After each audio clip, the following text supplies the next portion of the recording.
அனைவருக்கும் வணக்கம். இந்த வீடியோவில் நாம எதை பத்தி பார்க்க போறோம்னா, வைகுண்ட ஏகாதசி அன்று சொர்க்கவாசல் வழியே சென்றால் சொர்க்கம் கிடைக்குமா கிடைக்காதா, சொர்க்கவாசல் பின் இருக்கக்கூடிய உண்மையான ஐதீகம் என்ன என்பதை பற்றி இந்த வீடியோ வாயில நம்ம தெரிஞ்சுக்க போறோம். வாங்க இப்ப வீடியோக்குள்ள போலாம். இந்த ஆண்டு வைகுண்ட ஏகாதசி டிசம்பர் மாதம் 30ஆம் தேதி வருது.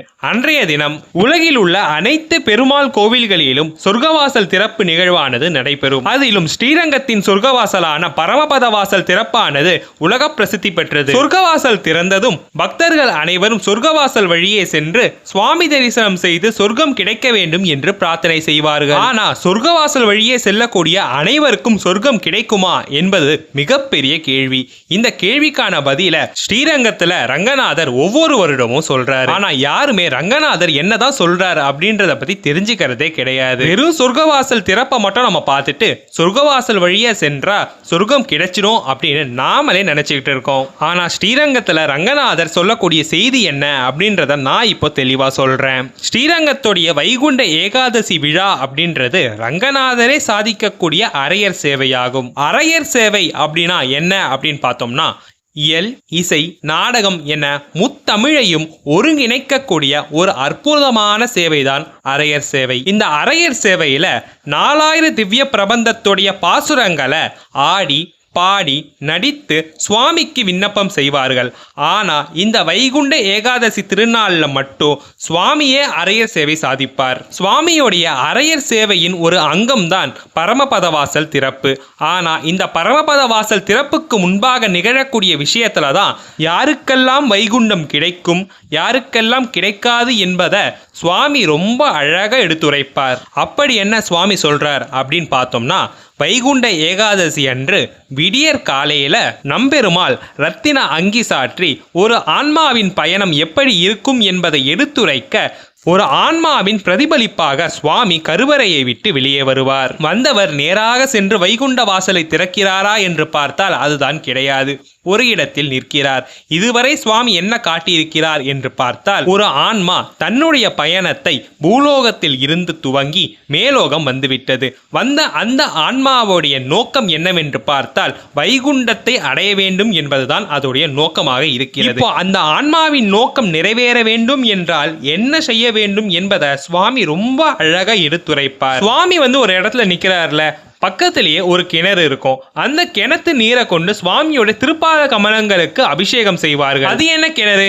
ஏன் அந்த கிணத்து நீரை கொண்டு சுவாமியோட திருப்பாத கமலங்களுக்கு அபிஷேகம் செய்யணும் அப்படின்னு பார்த்தோம்னா, வைகுண்டத்தை சுத்தி விரஜா நதி அப்படின்ற ஒரு நதி ஓடிட்டு இருக்கு. வைகுண்டத்தை அடையணும் அப்படின்னா இந்த விரஜா நதியை கடந்தாதான் வைகுண்டத்தை அடைய முடியும். இந்த விரஜா நதியுடைய வேலை என்ன அப்படின்னு பார்த்தோம்னா, புண்ணிய ஆத்மாக்களை மட்டுமே தன்னை கடக்க அந்த நதி அனுமதிக்கும்.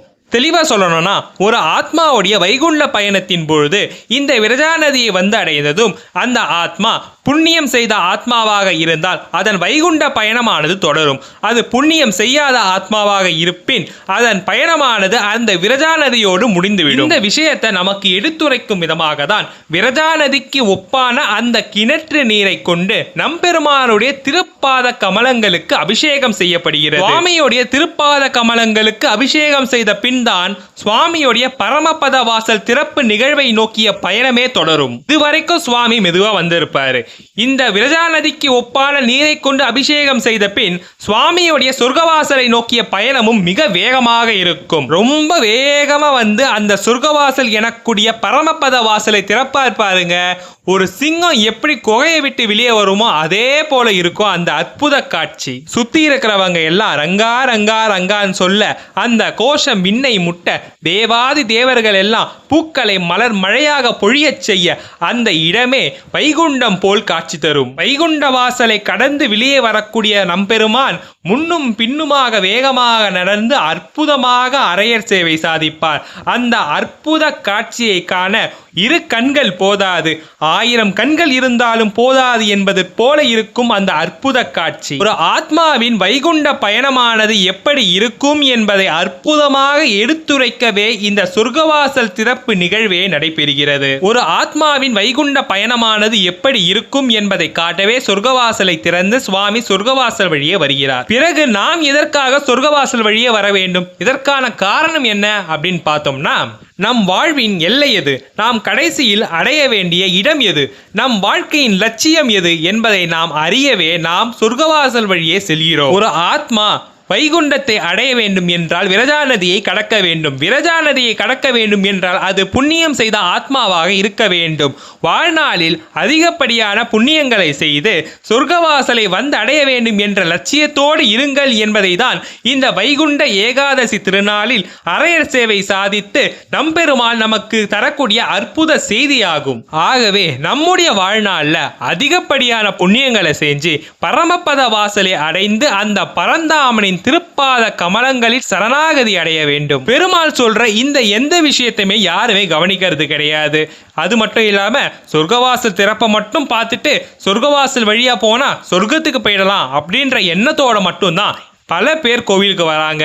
அதிலும் கொடுமையான விஷயம் என்ன அப்படின்னு பார்த்தோம்னா, வைகுண்ட ஏகாதசி அன்று சொர்க்கவாசல் தரிசனம் செய்ய 500 முதல் 1000 ரூபாய் வரை டோக்கன்கள் விநியோகிக்கப்படுகிறது. இதனால் சொர்க்கவாசலே பணபலம் மற்றும் பதவி பலம் கொண்டவர்களால் சூழப்படுகிறது அன்றைய தினம். அதிலும் கொடுமை இந்த அரசியல்வாதிகள் வருடம் முழுவதும் மக்களுக்கு என எந்த ஒரு நன்மையும் செய்யாமல் மக்களுடைய பணத்தை அனைத்தையும் திருடிவிட்டு சொர்க்கம் கிடைக்க வேண்டும் என்பதற்காகவே சொர்க்கவாசல் வழியே செல்வார்கள். இது போன்ற நபர்களுக்கெல்லாம் எப்படி சொர்க்கம் கிடைக்கும்? அது மட்டுமின்றி இந்த நபர்களால் ஏகாதசி விரதம் இருந்து உண்மையான பக்தியோடு வரக்கூடிய பக்தர்கள் கோவிலுக்குள்ளே கூட அனுமதிக்காமல் கோவிலுக்கு வெளியே நிற்க வைக்கப்படுகிறார்கள். இது மிகப்பெரிய பாவம். புண்ணியம் செய்யல அப்படின்னாலும் பரவாயில்ல, ஆனா பாவம் செய்யாமலாவது இருக்கணும். இப்பதான் பெருமாள் வந்து அதிகப்படியான புண்ணியங்கள் செஞ்சாதான் இந்த சொர்க்கவாசலை அடைய முடியும் அப்படின்னு சொல்லிட்டு போயிருப்பாரு. ஆனா பூலோகத்துல இருக்கக்கூடிய இந்த சொர்க்கவாசல் வழியா போறதுக்கே இவ்வளவு பாவம் செஞ்சுட்டு போறவங்களுக்கு எப்படி வைகுண்டத்துல இருக்கக்கூடிய சொர்க்கவாசல் வழியா போக முடியும்? எனவே எல்லாருமே வரிசையில நின்று சொர்க்கவாசல் தரிசனம் செய்யுங்க.